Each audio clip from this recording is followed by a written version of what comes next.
Slimane et Vita, deux stars de l'industrie musicale française, ont décidé de profiter de vacances courtes mais pleines de sens en Italie.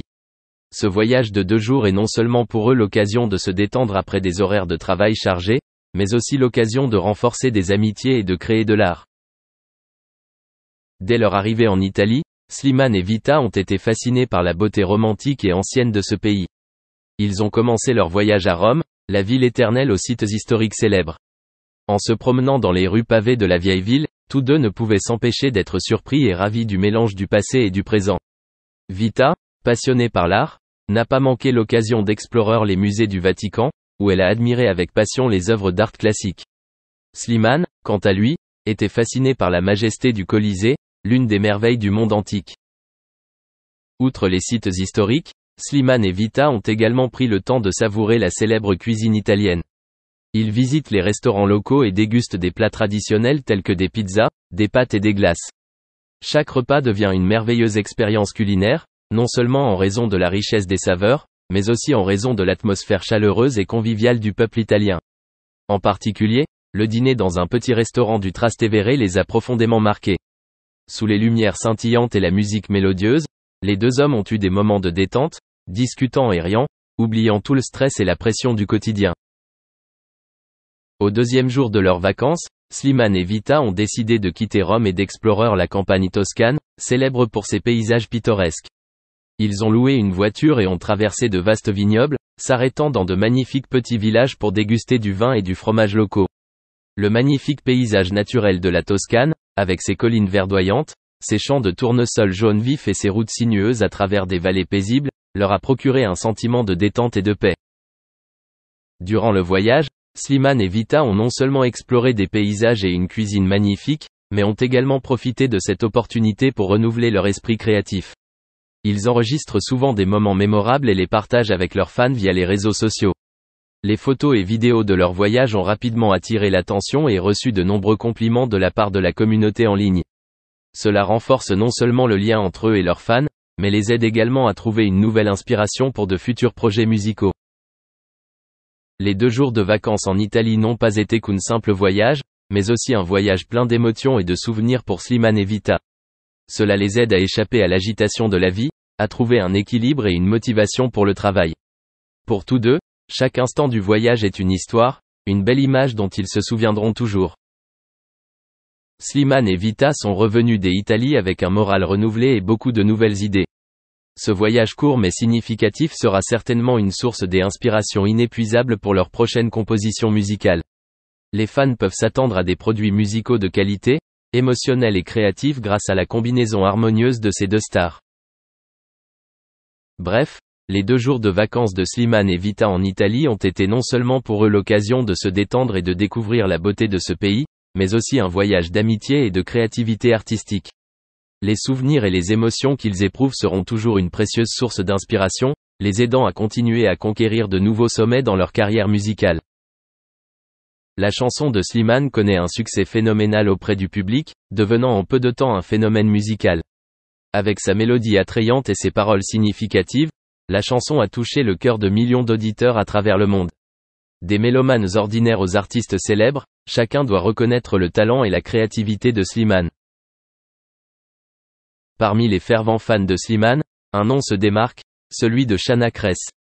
Chana, personnalité célèbre des réseaux sociaux et de l'industrie du divertissement, n'a pas hésité à exprimer son amour pour la chanson en faisant une interprétation personnelle. Elle a filmé et publié la vidéo sur ses plateformes de réseaux sociaux, dans l'espoir de partager sa passion pour la musique et son admiration pour Slimane avec ses fans. Toutefois, tous les internautes n'apprécient pas cette reprise de Chana Cres. Au contraire, de nombreuses personnes ont eu des réactions négatives face à sa performance. Certains pensent que Chana n'exprime pas l'esprit et les émotions que Slimane transmettait dans l'original. D'autres ont estimé que la voix de Chana ne convenait pas à la chanson, lui enlevant son charme inhérent. On lui reproche même de vouloir simplement attirer l'attention et de profiter de la popularité de Slimane pour améliorer sa réputation personnelle. Ces réactions démontrent un phénomène courant dans la société actuelle, où les artistes et les célébrités sont souvent confrontés à des jugements sévères de la part du public. Même s'ils essaient de faire quelque chose de bien, ils peuvent quand même recevoir des critiques et des commentaires négatifs. Pour Chana Cres, Il s'agit probablement d'une leçon précieuse sur la nécessité de réfléchir plus attentivement au moment de décider de partager des produits artistiques personnels sur les réseaux sociaux. Cependant, il est également important de reconnaître que tout le monde n'a pas une vision négative de l'interprétation de Shanna. De nombreux fans ont exprimé leur soutien et salué ses efforts. Ils estiment que c'est un acte honorable pour un artiste de montrer son admiration envers ses collègues en recréant son œuvre. Ces personnes affirment également que chaque personne a sa propre façon de ressentir et d'exprimer la musique, et cette diversité est ce qui fait la richesse de l'industrie musicale. Pour Slimane, le fait que ses chansons soient aimées et recréées par de nombreuses personnes, qu'elles soient à succès ou non, reste le signe de sa profonde influence dans l'industrie musicale. Slimane comprend probablement aussi qu'une fois acceptée par le public, son œuvre vivra sa propre vie, étant reçue et interprétée de différentes manières. Dans l'ensemble, l'histoire de Shanna Kress et l'interprétation de la chanson par Slimane témoignent de la complexité de la façon dont l'art est reçu et valorisé dans la société moderne. Il souligne également l'importance du respect de la diversité dans la perception et l'expression artistique. Pendant ce temps, les mélomanes continuent d'apprécier et de diffuser les morceaux qu'ils aiment, malgré des opinions mais un récit enveloppé de complexité plus profonde. La reprise de Somebody to Love par George Michael est devenue un chapitre indélébile de l'histoire musicale, célébré pour son émotion viscérale et son intensité puissante. Alors qu'apparemment un hommage à Freddie Mercury, elle avait une signification plus intime pour Michael, commémorant son bien-aimé partenaire Anselmo Felipa, alors plongé dans une lutte acharnée pour sa survie. Dans les annales des années 1990, George Michael a écrit l'une des chansons les plus émotionnellement chargées, dissipant tout doute persistant sur son talent musical. Malheureusement, la genèse de l'une des pistes les plus vénérées de Michael émanait d'un profond chagrin. En 1993, Anselmo succomba aux ravages de la maladie, plongeant George Michael dans une période prolongée de deuil. La composition poignante Jesus to a Child est apparue comme un témoignage de cette perte déchirante. La saga de l'affection de Michael pour Felipa s'est conclue par un dénouement tragique.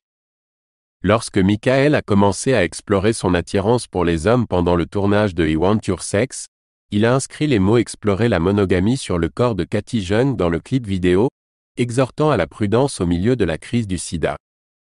Malheureusement, cette épidémie même allait emporter la vie du bien-aimé partenaire de Michael. Après avoir été sous les feux de la rampe pendant près d'une décennie, George Michael se sentait épuisé. S'ajoutant à ses soucis, il y avait une relation tendue avec son label, Sony.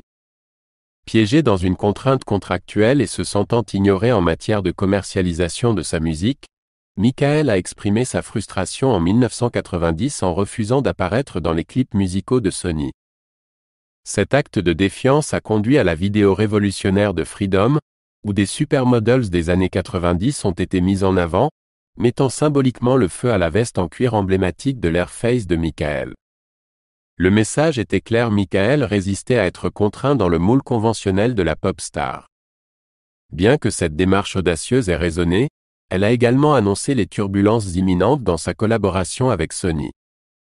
En 1997, la tragédie frappa alors que Michael pleurait la perte de sa mère, Leslie, d'un cancer. Le lien profond qu'ils partageaient rendait le deuil d'autant plus poignant. Pourtant, le chagrin n'offrit que peu de répit, car un an plus tard, les tribulations personnelles de Michael seraient propulsées sur la scène publique mondiale. L'année 1998 marqua un tournant décisif dans la vie de George Michael. Bien qu'il se soit ouvert à ceux de son cercle intime, son orientation sexuelle restait privée. Cependant, un incident controversé se déroula lorsque la police l'appréhenda pour avoir eu une conduite indécente dans un lieu public.